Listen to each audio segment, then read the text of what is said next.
퓨 리서치라고 있습니다. 미국에 있는 회사인데 세계에서 가장 규모가 크고 공신력 있는 여론조사 기관인데 2022년도에 세계 인구조사와 그 다음에 종교 현황을 조사를 한 게 있더라고요. 지금 현재 인구가 약 70억, 이 지구상에 70억 6천만이 살고 있대요.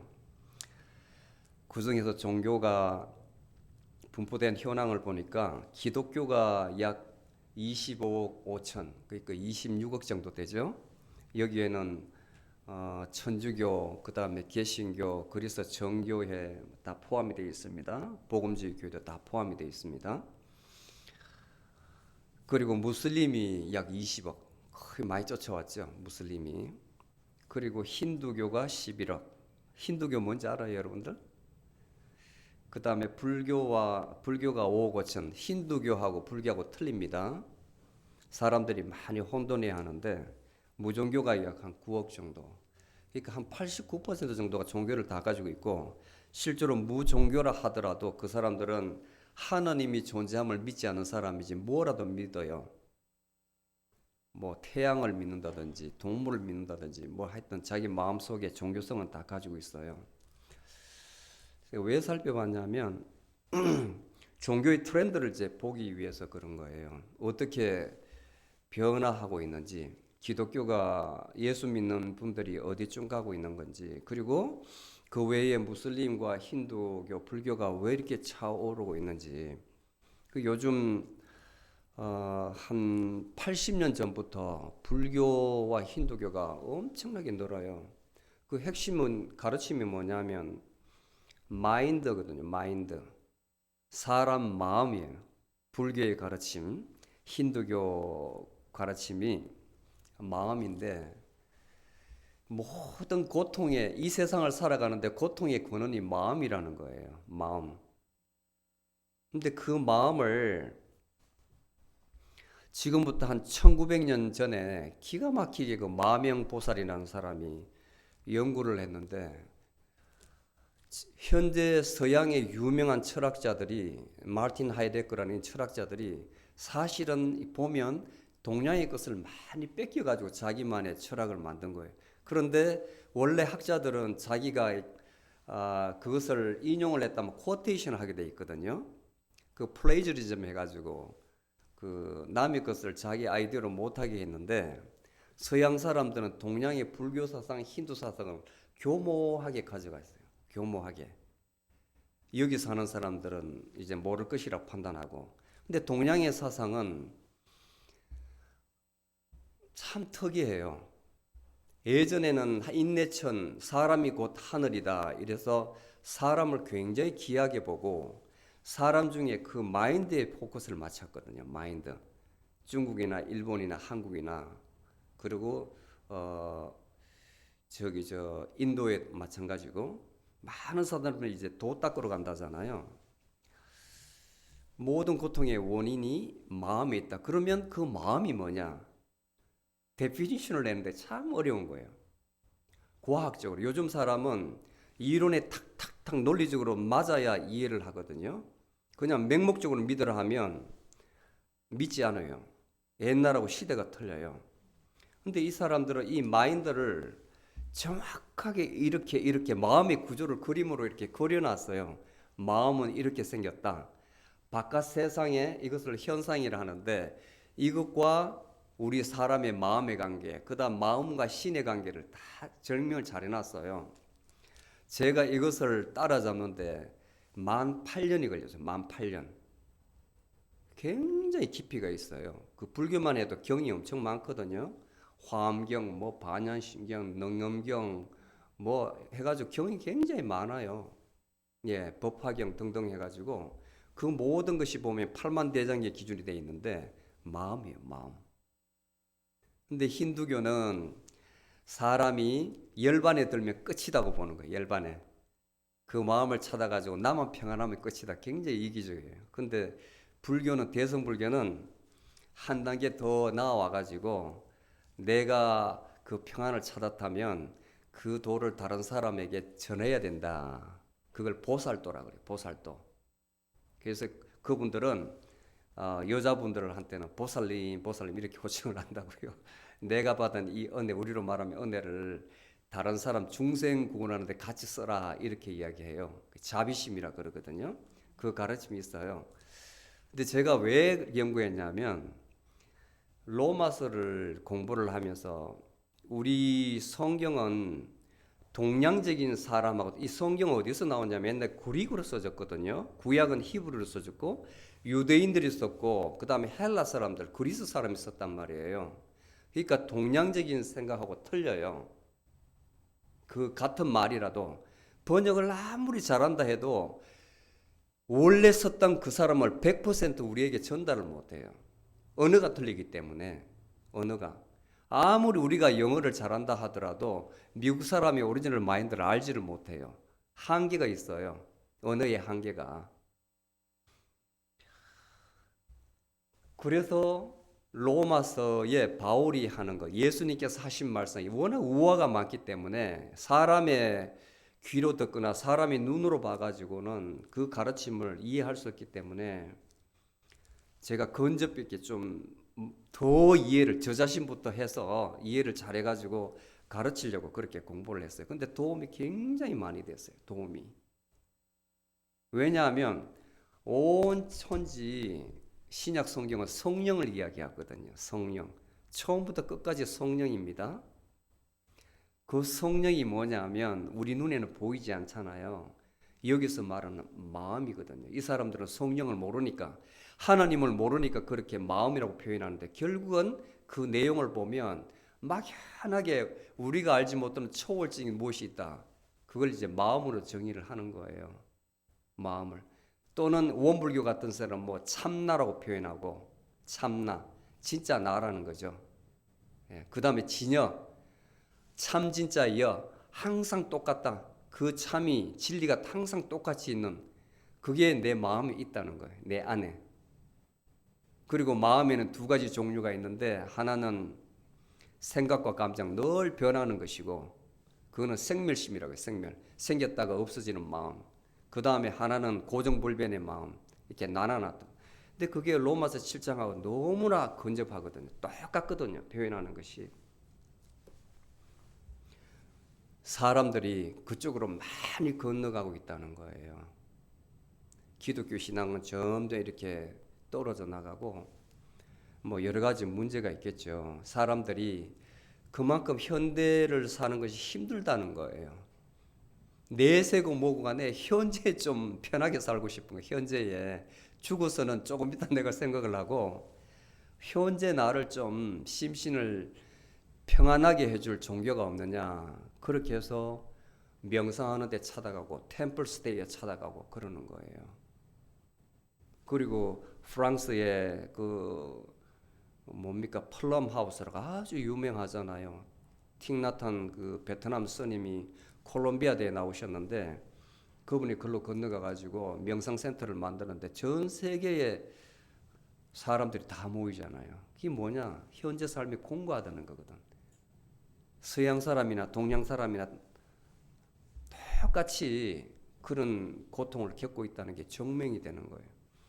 그렇다면 우리 기독교에 말씀을 선포하고 가르치는 목사들의 책임이 굉장히 큰 거예요. 예수님께서는 분명히 예수님만이 길이고 진리고 생명이다 그랬거든요. 예수님만이 진리라고 가르쳤는데 그 진리를 우리가 바로 가르치지 못했기 때문에 사람들이 다른 길로 가는 거예요. 너무 안타까운 거예요. 저는 아무리 공부를 해도 글로 끌려가질 않아요. 그냥 지식적 차원에서 제가 얻는 거지 제 영혼을 그쪽으로 뺏기지는 않더라고요. 왜냐하면 그 사람들은 몰라요. 하나님을 몰라요. 예수님도 몰라요. 근데 우리 마음에는 그 성령이라는 살아있는 하나님이 계시지 않습니까? 여러분들 어떻게 알 수 있냐면 과학자들은 다 증거를 여러분들 매 순간순간마다 세포가 죽거든요. 또 세포가 살아납니다. 밤새 여러분들 주무시잖아요. 새로운 세포가 살아나요. 어제의 나가 아니에요. 지금 이 순간은. 지금 이 순간에 여러분이 살아있는 거지 어제의 나는 없는 거예요. 사실 죽은 거예요. 새로운 몸이 살아난 거예요. 내 장기가 묻으면 죽는 것이고 살아있다면 새 몸으로 나는 거라고. 새 몸으로. 그런데 여러분들 속에는 기억이 있어가지고 어제도 난 줄 알거든요. 기억의 지속성, 연장선상이 있기 때문에.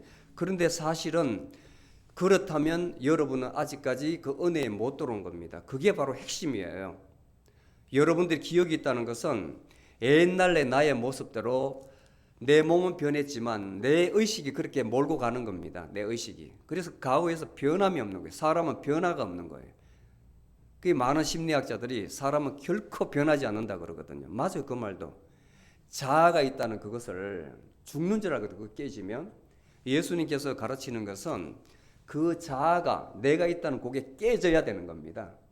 그리스도 안에는 말은 내가 없고 그리스도 안으로 내가 들어가야만 하나님께서 하십시오. 나는 없게 하십시오. 그렇게 돼야만 내가 없는 거예요. 그것을 여러분들이 깨닫고 계속 삶 속에서 행동해 나가야 되는 겁니다. 순식간에. 제가 예전에 한번 말씀드렸는데 이 사람들 아이디어에서 하나님이 다 주세요. 발견하도록. 스위치 보면 온 하면 어떻게 됩니까? 스위치가 전기불에 쓰인 온 하면. 아니 아시면 말씀을 하세요. 모르면 말씀 안 하셔도 되고. 온 하면 전기가 오죠. 오프 하면 꺼지잖아요. 바로 그거예요. 그거. 우리 마음도 똑같아요. 우리 마음속에 내가 있고 내 아닌 다른 거 있는데 그게 항상 싸웁니다. 여러분들이 그 마음을 시험을 해보세요.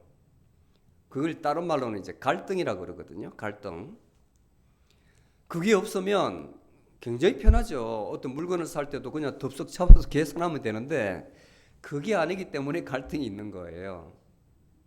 그게 아니기 때문에 내 마음으로 사느냐, 내 안에 있는 다른 마음, 진실한 마음으로 사느냐, 사람을 대할 때도 내가 옛날에 내 마음으로 대하는 것하고 정말 사심을 비운다잖아요. 진실한 마음으로 대하느냐, 그 사람이 느낀다고, 상대방이. 왜? 귀신도 하나님을 알거든요. 귀신도 하나님을 알아요. 저 사람도 영이 있기 때문에 내가 하는 말이 어떤 의도를 가지고 하고 있고 진실이 담겨 있느냐, 그렇지 않으면 다른 의도가 있느냐 금방 식별을 한다고. 누구든지 모를 것 같지만. 근데 사람은 어디서 가지고 자기 이야기만 하거든요. 상대방은 모를 것 같고. 그러니까 싸움이 생기고 오해가 생기는 거예요. 저 사람은 모르겠지. 감춰도 그 사람은 여러분들 위에 있을 수도 있어요. 밑에 있을 수 있지만 촉이 있는 사람이 있거든요. 그걸 갖다가 영어로는 인투이션이라고 그러잖아요. 인투이션, 직관력이라 하잖아요. 그게 바로 하나님이거든요. 하나님. 사람들은 다 자기 잘난 맛에 살아갑니다. 이 세상에 자기 잘난 맛에. 얼마나 어리석습니까? 오늘 말씀을 통해서 많이 깨달아야 돼요. 많이. 더 깊이 제가 가르쳐 드리고 싶어도 여러분들이 이제 마음이 준비가 되어야 칠판에서 제가 마음의 다이어그램을 그리고 이 구조를 알게 되면 신앙생활 하는데 99% 도움이 돼요. 신앙생활 하는데 내가 왜 예수 그리스도를 믿어야 되느냐, 과거의 내 모습은 이랬는데 이렇게 바뀌어야 돼. 너무 쉬워요. 원리를 알면. 뭐든지 그렇잖아요. 운동도 그렇잖아요. 그냥 무대뽀로 배우는 것하고 그 원리를 알고 배우는 거하고 나중에 발전의 진보가 틀립니다. 진보가. 혼자 무대뽀로 운전 배운 사람하고 학원에서 또는 자라나서 체계적으로 배운 사람하고 틀려요. 모든 것이. 그 신앙생활도 원리를 알고 하면 여러분들이 반듯해집니다. 반듯해져요. 흔들리지 않아요. 사람이 시험 받아가지고 교회를 떠났든지 뭐 마음이 상해졌다든지 그런 거 전혀 관계없어요. 하나님과 나 사이. 하나님과 나 사이. 나의 문제거든요. 여기까지 하고, 그래서 참 요즘 어떤 현상이냐면 제가 이제 주목해 보는 것은 사람들이 그렇게 많이 배웠다 하는데도 이단에 빠지는 거 보면 그게 참 이상해요. 우리 한국의 그 신천지 같은 아주 막 군대 조직 같이 막 질서정연해 가지고 한 번에 10만 명씩 바이블 스터디 열어가지고 1년간 뭐 또는 4년간 수료해가지고 학사모 쓰고 딱 체육관에서 졸업식 하고 이렇게 하는 거 보면 어떻게 저래 될 수 있을까 하는 생각이 들거든요. 예전에 그 세월호 사건 났을 때 구원파 같은 10만 명의 그 사이비 종교를 따라가는 것. 그다음 미국에서도 한 150년 전에 큰 사건이 있었거든요. 여러분들은 아마 못 들어봤을 거예요. 존 험프리 노예즈라는 사람이 있었는데 이 사람이 그 뉴욕에 있는 오네이다라는 그 카운티에서 이제 하나님의 계시를 받았다 해가지고 또 본인이 성경을 읽고 지금 신천지가 왔다는 거예요. 한국의 신천지하고 똑같아요. 뉴 헤븐, 뉴 얼스가 이미 AD 70년 예루살렘이 멸망했을 때 그때 왔다. 새 왕국이 왔으니까 우리는 지금 이렇게 살아야 된다 해가지고 사람을 막 가르쳤는데 다른 사람이 많았어요. 378명이 처음에 이제 남녀가 따라서 어떻게 살아야 되느냐. 여기는 신천지이기 때문에 우리는 개인 사유재산 없다. 그리고 아내 없다. 한국의 새천년 새 나라에는 결혼이 없기 때문에 아내도 없다. 남편도 없다. 모든 것이 내 여자다. 모든 것이 내 남편이다. 이렇게 된 거예요. 그리고 땅을 98,000 스퀘어 포티지를 사가지고 공동체를 집을 아주 지금도 남아있어요. 박물관으로 근사하게 지어가지고 생활을 하는데 밥 깔고 이제 자급자족을 하는 거죠. 기업을 LCD라 그러나요? LLC인가 그걸 만들어 가지고 자급자족을 하는 겁니다. 문제는 생각을 해보세요. 온 여자가 내 아내예요. 그 여자는 또 온 남자가 내 남편이에요. 그러니까 아이들을 하는데 애들을 어떻게 하느냐? 15세면 되면 애들의 부부관계 하는 것을 할머니가 또 가르쳐줘요. 하여튼 그 내용을 보면 아주 사이비 중에 이런 사이비가 없는데 그게 쏙 빠져가지고 내 소유도 없고 천국에는 결혼도 없다 했으니 막 처음에는 너무 좋은 거예요. 그런데 사람은 양심이 있어가지고 사람들이 안에서 살아나는 거 이건 아닌 것 같은데 이제 내부 고발자가 나와가지고 밖에 자기들의 삶을 알려가지고 결국은 그 존 험프리 노예스라는 사람은 캐나다로 도망을 가버렸어. 리더가 도망을 가버렸으니 나머지는 뭐 어떻게 되겠어요? 이 사람 떠나지도 못하고 살긴 사는데 이제 그 신앙은 버렸겠죠. 그 오네이다 커뮤니티는 아주 유명한 이 사건이. 그런데 이 사건이 미국에만 있는 게 아니고 곳곳이 세계에서 있단 말이에요. 성경을 잘못 해석해가지고 그렇게 하는 거. 그런데 거기에 끌려가는 사람이 있다는 겁니다. 참 신통하죠. 그 사람은 다 제각기인 것 같아요. 사람은. 여러분들 말씀을 잘 배워야 됩니다. 그래야만 어떤 다른 사상을 가르치더라도 그것을 분별할 수가 있는 능력이 있습니다. 아멘. 자, 다시 복습하면 에베소 교회는 하나님께 칭찬을 받았어요. 거짓 선지자를 너희 교회에 있는 것을 색출해 가지고 징계를 하고 축출했다. 근데 그 과정에서 많은 문제가 있었습니다. 그래서 꾸지람을 들었는데 첫사랑을 잃어버렸다고 그랬어요. 교회 내에서 서로가 사랑해라 그랬는데 첫 번째 덕목인데 서로가 막 의심을 하다 누가 제가 이단 사상에 감염되었다 이렇게 하다 보니 사랑을 잃은 거예요. 서로가. 예를 들어서 여러분들 물리적으로 교회 내에 누가 코비 걸렸어. 처음에. 근데 말을 안 해. 이 사람이. 근데 그 다음에 이제 어떤 사람이 감염돼가지고 촉촉 나와요. 그러면 어떻게 되겠어요? 교회에 서로가 막 의심을 할 거예요. 누구한테 내 교회에서 감염됐어. 교회에서 누구 감염됐어. 그래 되면 서로가 거리를 둘 거 아니에요. 거리를. 신앙도 마찬가지인 거예요. 신앙도. 이 사상은 뭐 칼로 머리를 베서 알 수가 있겠어요. 저 사람이 무슨 생각을 가지는지 알 수가 없잖아요. 그러니까 막 정죄하다 보니까 교회 내에서 사랑이 없는 거예요. 책망을 받았습니다. 두 번째 서머나 교회 같은 경우는 박해가 아주 심했어요. 박해가. 그런데 그 어려움을 잘 이겨내고 신앙을 견지하니까 예수님께서 책망을 하지 않으시고 칭찬을 하셨어.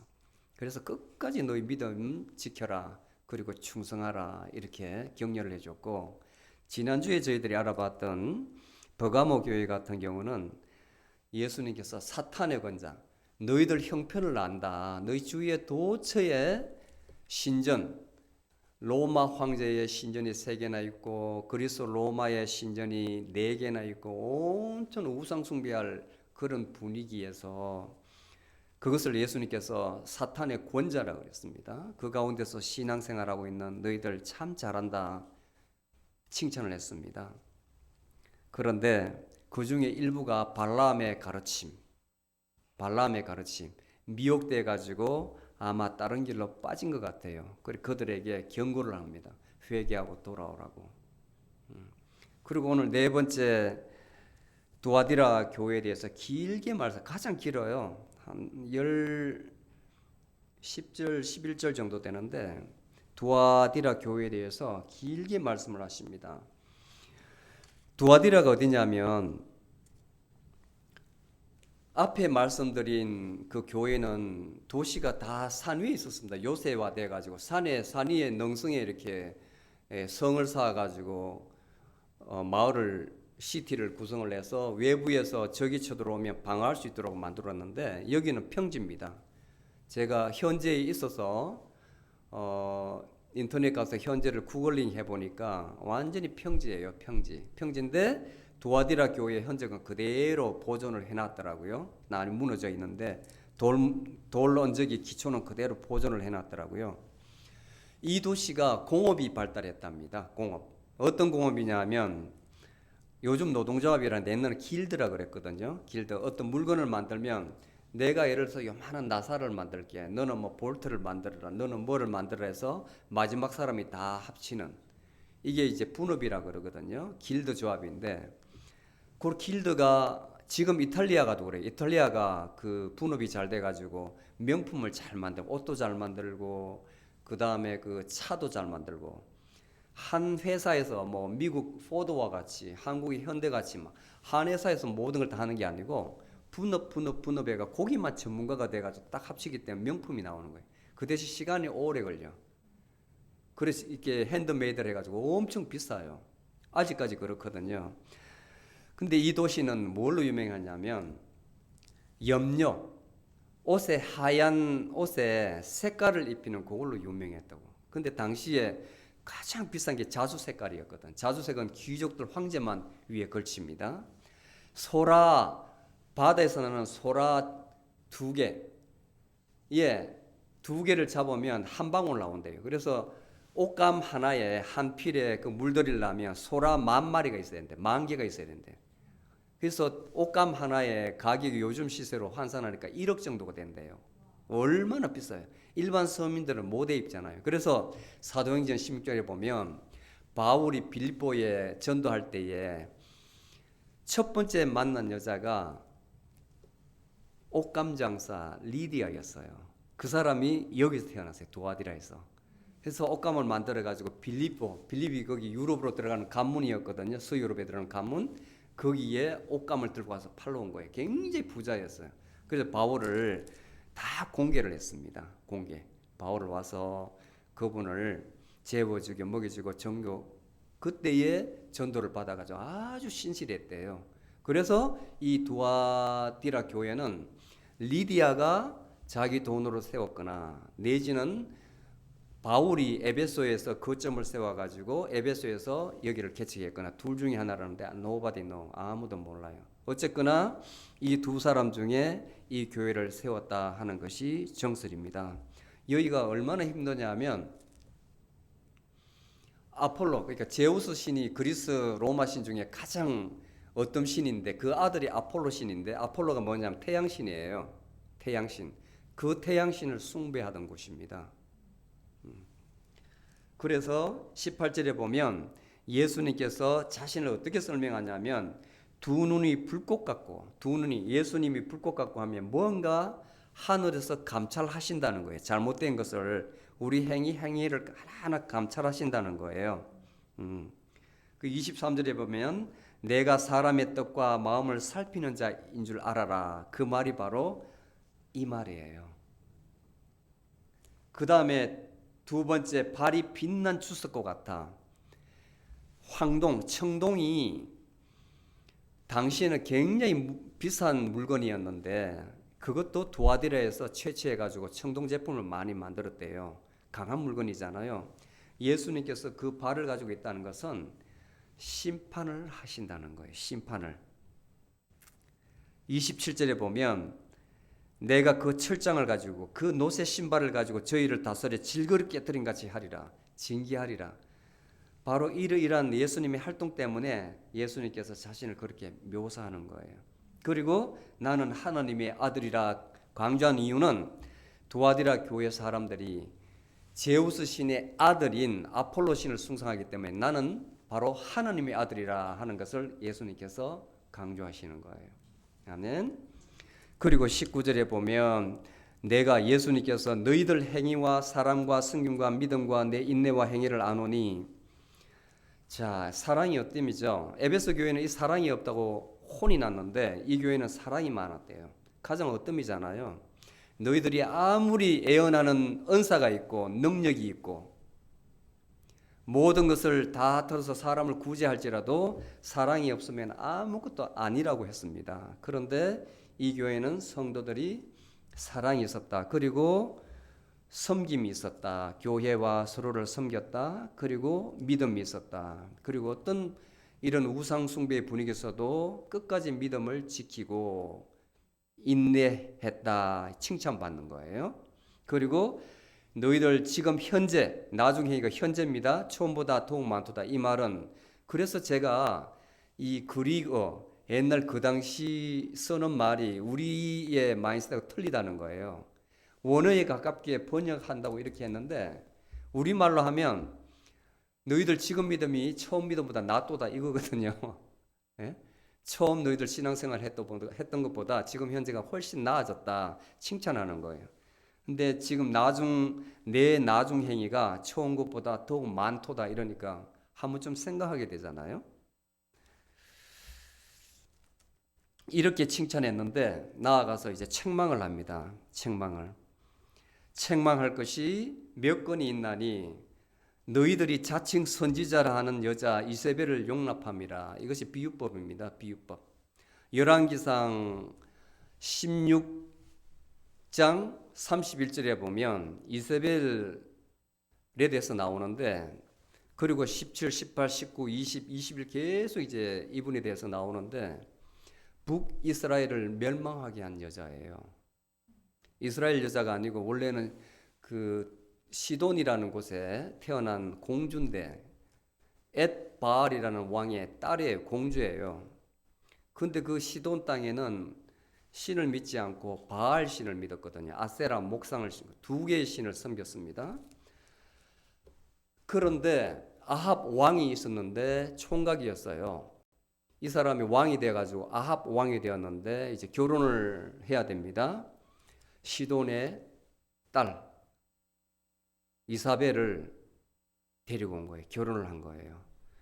근데 시집 올 때에 자기가 믿는 바알상과 아세라 목상을 가지고 왔어요. 그 남편이 그걸 인정을 해줬습니다. 자, 자기 방에 그렇게 목상을 모셔놓고 바알신을 숨기고 그리고 많은 사람들에게 점점 전파해가지고 사람들에게 하나님 대신에 바알신과 아세라 목상을 섬기게 한 거예요.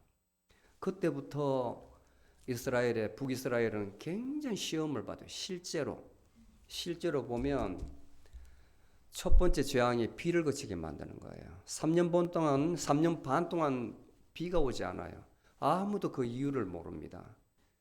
옛날에는 비가 안 오면은 전부 다 왕의 잘못이라고 그랬거든요. 중국이나 일본이나 한국 같은 데는. 그래서 왕이 제단을 쌓아놓고 하늘에 기우제를 지내요. 아합 왕도 똑같이 그렇게 했다고요. 그 나중에 들어보니까 하나님의 사자인 엘리야 때문에 엘리야 죄로 인해 가지고 그 때문에 비가 안 온다 이렇게 돼 가지고 엘리야를 막 찾아 죽이려고 그래요. 엘리야가 막 도망을 다닙니다. 도망을. 하나님께서 저 요단강 건너 그발 강가로 가라. 거기서 까마귀를 시켜서 내가 먹을 것과 떡과 물을 줄 테니까 거기에 기다리라. 거기까지 쫓아오고 제가 어떻게 합니까? 저들을 나를 죽이려 합니다. 결국은 나중에 갈멜산이라는 곳에서 대결을 해요. 이세벨을 키운 선지자들이 850명이었어요. 바알 선지자가 450명, 아세라 선지자가 400명, 850명. 그리고 엘리야는 1명, 하나님의 사자죠. 갈멜산 지금 현재도 있습니다. 거기에 교회가 세워져 있는데 850명 대 1명이 비를 오게 하는 대결을 벌려요. 먼저 그쪽 850명이 모여가지고 재단을 쌓고 자기들 방식대로 기도를 하고 응답을 안 하니까 몸에 막 칼을 대가지고 피를 흘리게 만들어서 피 보니까 사람이 광분하잖아요. 자기들끼리 뛰고 난린 거예요. 그래도 하늘에서 꿈쩍을 안 해요. 그 다음에 엘리야 차례가 되었습니다. 엘리야가 제단을 딱 쌓고 또랑을 만들고 숫소 7마리 그리고 양 7마리에서 딱 각을 떠가지고 하나님께 기도를 합니다. 하나님께서 참 하나님이시면 불로 응답하소서 기도를 해요. 불이 떨어져가지고 다 태워버리잖아요. 거기서 사람들이 이스라엘 백성들이 아세라 목상을 섬기고 바알신을 숨기던 이스라엘 백성들이 전부 다 엎드려가지고 겁을 먹었어요. 그리고 거기서 그 선지자들을 하나님께서 다 죽여버립니다. 다 죽여버립니다. 그 많은 사람 이스라엘 백성들이 저렇게 넘어갔음에도 7,000명은 하나님을 섬기고 있었어요. 7,000명. 그걸 남은 자라 그래요. 끝까지 배교하지 않고. 이 사람이 바로 이세벨이에요. 이세벨. 그리고 나중에는 계속 거기서 떠나질 못해가지고 결국은 북이스라엘은 그 우상 숭배로 말미암아 아시리아에게 멸망을 해요. 722년도에.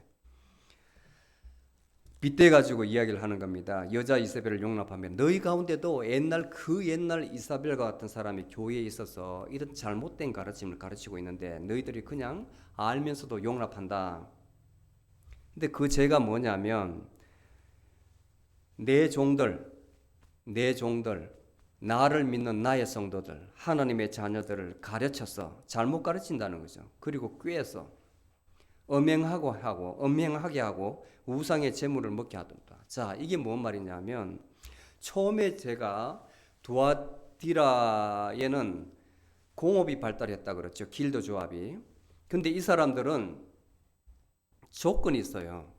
거기서 살라 그러면 조합원이 돼야 됩니다. 자기 혼자서는 몰래서 못 먹고 살아요. 회비를 매달마다 연회비를 내가지고 1년에 한 번씩 제사를 지내요. 그 돈 모은 거 가지고 아폴로 신전에 가서 제물을 바쳐서 제사를 지내고 그리고 그 제사 음식을 먹고 우상 제물을 먹고 그리고 술이 취해가지고 그 제단을 관리하는 여사제들이 많았어요. 여사제들. 그 사람들과 혼음을 하는 거예요. 그게 전통이었어요. 근데 그걸 참석을 하지 않으면 내가 살 생업에 종사하지를 못하니까 하나님 믿는 사람도 배교를 해가지고 거기에 조합원으로 가입을 하는 거예요. 조합, 가입에. 그래서 그 표현을 가르쳐서 깨어 행음하게 하고 이 말입니다. 여사제들과 그렇게 하게 하고 그 다음에 우상의 제물을 먹게 하는도다. 제사 아폴로 신전에서 아폴로 신에게 제사를 지내고 나서 그 음식을 먹게 하는 거예요. 살기 위해서. 내가 저에게 회개할 기회를 주었으되 회개치 아니하였도다. 왜냐하면 내가 거기서 빠져나오려면 내 가족을 부양할 수 없지 않습니까? 환경이. 제가 생각을 해봅니다. 요즘도 이런 환경이 있나? 모든 게 다 그렇지 않아요. 예를 들어서 내가 비즈니스를 하는데 나 혼자 할 수가 없잖아요. 다 엮여 있잖아요. 이렇게 관계가 되어 있는데 누가 오래간만에 모여가 연말에 회식을 하자. 우리 같이 사업하면서 이렇게 회식을 하자. 근데 나 혼자 가는 건 좋은데 거기서 예를 들어서 술을 돌려가지고 막 이렇게 하는 자리다. 신앙을 지킨다고 그 술 잔을 안 받으면 분위기를 그 한 사람이 썰렁하게 만들거든요. 저는 그걸 알아요. 제가 군에 있을 때 그것을 많이 겪었기 때문에 어떤 군종 목사님이었는데 그 지휘관은 믿지 않는 사람이 아주 관건을 해가지고 연말에 그 많은 사람들이 그랬습니다. 믿는 사람들도 차라리 받고 안 마시더라도 받지 왜 끝까지 거부를 하느냐. 그래가지고 참 분위기를 그 한 사람 때문에 다 그런 걸 종종 봤습니다. 근데 밖에 나오면 어떻겠어요? 밖에 너 혼자 도도 한지 하지 말라 그럴 거 아니에요. 내가 교회 안 가도 너보다 낫다 이런 말 하고 얼마나 건드렸겠어요. 참 어려울 것 같아요. 그러니까 이 당시에도 알면서도 하나님을 믿는다고 하면서도 제단에 가서 제사를 지내고 이렇게 한 거예요. 이렇게 한 거예요. 그 옛날이나 현재나 모든 환경은 동일하다. 신앙생활 하는데 그런 생각이 듭니다. 회개치 아니하였도다. 그래서 이 사람들에게 이제 당할 징계를 주는데 아주 무서워요. 22절에 보면 저를 침상에 던질 것이요. 어떻게 표현했냐면 그 제단을 만든 것을 침상으로 비유했는데 그 침상에 던질 것이라는 것은 그 침상이 이제는 우상 숭배하는 제단이 아니라 병상이 되게 할 것이다. 너를 병들어서 죽게 할 것이라는 거예요. 그것이 병들게 너희 몸을 병들게 할 것이다. 병상에 집어 던질 것이다. 참 여러분들 만약 사시다가 내 몸에 병이 들었다, 큰 병이 들었다 하면 하나님의 징계라 생각하세요? 그냥 살면서 그렇다고 생각하세요? 많은 사람들 제가 들어보니까 믿는 사람들은 그런 경우가 참 많아요. 자기 몸에 예기치 않은 또는 자기 직계 혈연 중에서도 큰 병을 앓으면 또 마치 부모가 잘못해 내 신앙이 어긋나가지고 그렇게 되겠지만 굉장히 자기를 학대하는 사람을 많이 봤습니다. 사례도 많이 있고요. 그래서 그 기간에 위에 보면 회개치 아니하였도다. 회개하면 회복되는 경우도 있고 본인 마음대로 치유를 받는데 끝까지 거기서 회복하지 못하고 그렇게 하면 참 신앙으로 해가지고 낭패를 보는 경우도 참 많아요.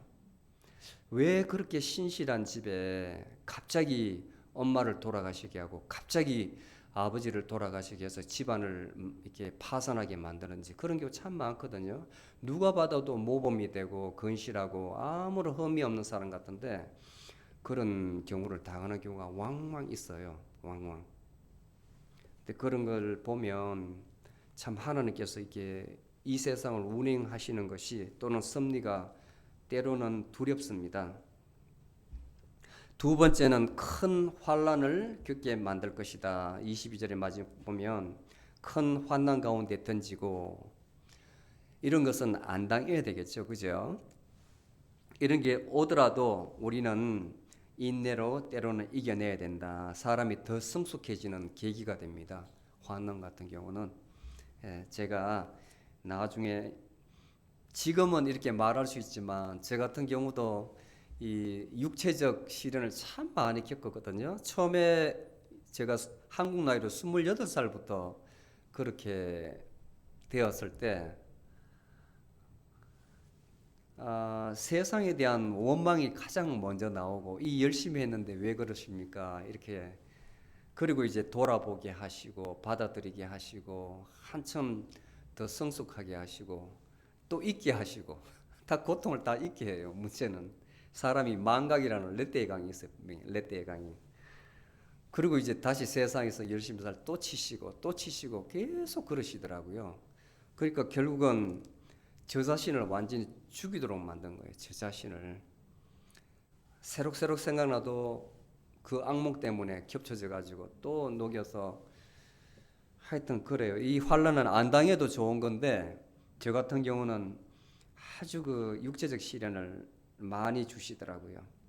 제가 못 나가지고 제가 너무 제잘났다고 막 그래 하니까 하나님께서 치시는데 아주 뭐 목숨이 간단간단해요. 목숨이 다 장애자 아니면 목숨이 간단간할 정도로 치시니까 나중에는 사랑의 하나님 뭐 자비의 하나님이 아니고 너무 하나님 말씀 자체가 무서운 거예요. 내 생명을, 내 몸을 내가 예측을 못하니까 너무 무섭더라고요. 이런 시험은 안 겪는 게 좋을 것 같습니다. 그 다음에 23절에 보면 너희 자녀들을 죽인다고 그랬어요. 너희 자녀들을. 출애굽기 34장에 보면 이런 말이 있습니다. 너희 부모의 죄를 자식 3, 4대까지 돌리리라 그랬거든요. 너희 부모의 죄를 자식 3, 4대까지 돌리리라. 너희들 회개치 아니하면 배교를 하고 아직까지 우상 숭배를 하면 너희 자녀까지 죽이리라. 그리고 마지막에 모든 것을 요약해 가지고 내가 너희 각 사람의 행위대로 갚아주리라. 정말 무서운 말이에요. 정말 무서운 말이에요. 곳곳이 나오거든요. 너희 행위대로 갚아주리라. 그런데 로마서 8장 1절에 보면 우리에게는 굉장히 희망을 줍니다. 소망을 줍니다. 또 기쁨을 줍니다. 그리스도 안에 있는 자에게는 육체대로 행하지 않고 성령의 인도하심대로 행하는 자에게는 정죄함이 없느니라. 심판이 없다는 거예요. 예수 믿는 사람에게는 심판이 없다는 거예요. 생명의 성령의 법이 죄와 사망의 법을 다 거기에서 해방시켰다는 거예요. 우리가 심판받는 것은, 백보자 앞에 심판받는 것은 요한계시록 마지막에 나옵니다. 저기 20장 21절에 가면 나오는데 내가 이 땅에서 얼마나 좋은 일을 했느냐, 거기에 대한 심판만 받는 거예요. 우리는 이미 예수 믿음으로 생명책에 다 기록이 되어 있기 때문에 우리는 나의 상급에 대해서 헤아림을 받는 겁니다. 정죄함이 없습니다. 아멘. 얼마나 감사해요. 여러분은 구원을 받았습니다. 아멘. 그리고 권면을 하십니다. 너희들 믿음을 끝까지 지킨 자, 나머지 사람들과 이 교훈을 받지 않고 이세벨의 교훈을 받지 않고 또 사탄의 깊은 것을 그들의 가르침을 받지 않은 자에게 내가 말하노니 앞으로 너희들에게는 짐을 지울 것이 없다. 너희들을 심판할 것이 없다는 거예요. 그러니 너희들은 한 가지, 내가 올 때까지 예수 그리스도께서 언젠가는 다시 오십니다. 그때까지 너희들의 그 믿음을, 그 사랑과 섬김과 믿음과 인내를 끝까지 지어라는 거예요. 딱 하나입니다. 권면합니다. 너희들에게는 아무런 책임도 묻지 않겠다. 현재 가지고 있는 너희의 사랑과 섬김과 믿음과 인내를 끝까지 지어라. 굳게 잡아라. 그리하면 그 약속이 뭐냐면 두 가지가 있는데 26절에 내가 만국을 다스리는 권세가 주리니, 쉽게 말하면 예수님께서 다시 오시면 그때부터 천년왕국이 시작됩니다. 우리 믿는 자들은 구름 타고 같이 와가지고 예수님과 함께 이 세상을 같이 지배하는 거예요. 같이 통치하는 거예요. 그것은 예수님께서 우리에게 권한을 주셨어요. 예수님하고 우리는 한 몸이 되어가지고 이 땅을 같이 통치하는 겁니다. 같이. 아멘. 그 다음에 두 번째는 내가 그에게 새벽별을 주리라. 이 새벽별이 뭐냐면 예수 그리스도예요. 우리가 예수 그리스도를 소유하게 된다는 거예요. 예수 그리스도를 소유하게 되기 때문에 우리가 천년왕국 동안에 예수님과 함께 통치를 하게 되는 겁니다. 그리고 마지막 날에 큰 아마겟돈 싸움을 마치고 이기고 우리는 새하늘과 새 땅에 가는 거예요. 얼마나 소망스럽습니까? 천국은 지금 현재 와 있습니다. 우리 마음 가운데 있습니다. 우리 마음 가운데에 하나님의 영이 계시기 때문에 우리는 하나님의 인치심을 받았습니다. 하나님이 우리는 하나님의 자녀인 줄 아십니다. 누구도 우리 몸에 손을 대지 못해요. 사탄 귀신이 우리를 손을 대지 못해요. 그리고 예수 그리스도 오실 때 우리는 다 들림을 받아가지고 예수님과 함께 천년왕국을 통치하실 것입니다. 아멘. 이 말씀을 귀 있는 자, 성령이 교회들에게 하시는 말씀을 들을지어다. 지금 이렇게 하는 말을 성령이 말씀하시기 때문에 귀 있는 자는 다 들으라는 겁니다. 결론을 맺겠습니다. 우리는 어차피 세상을 살아가잖아요. 지금 이 시간에는 은혜를 받을지 몰라도 이 문 밖으로 나가면 금방 옛날 내 모습이 딱 나오거든요. 그게 사람입니다. 그냥 나와요. 그래서 제가 그 여러분들 마음의 비밀을 꼭 가르쳐 줘야 된다는 건데, 그걸 알면 언제든지 스위치 온 오프를 할 수가 있거든요. 근데 참 신기한 것은 미국의 그 신경과학자가 책을 냈는데 스위치 온 더 브레인 하는 그 책을 보니까 기가 막혀. 이 사람은 서양 사람인데 어떻게 이것을 경험을 했는가 잘 풀어냈더라고요. 너무나 일치해요. 그래서 제가 소개를 해드린 것인데, 우리는 우리 마음속에 하나님의 영이 있다는 것을 한시라도 잊으면 되지 않습니다. 그리고 날마다 새날이라는 것을 기억하십시오. 날마다 눈 떴을 때 그날이 새로운 날이에요. 여러분들 새 사람이에요. 아멘. 세상이 힘들더라도 오늘 두아디라 교회 예수님께서 칭찬하듯이 우리의 사랑과 섬김과 믿음과 인내를 꼭 지키시기 바랍니다. 아멘.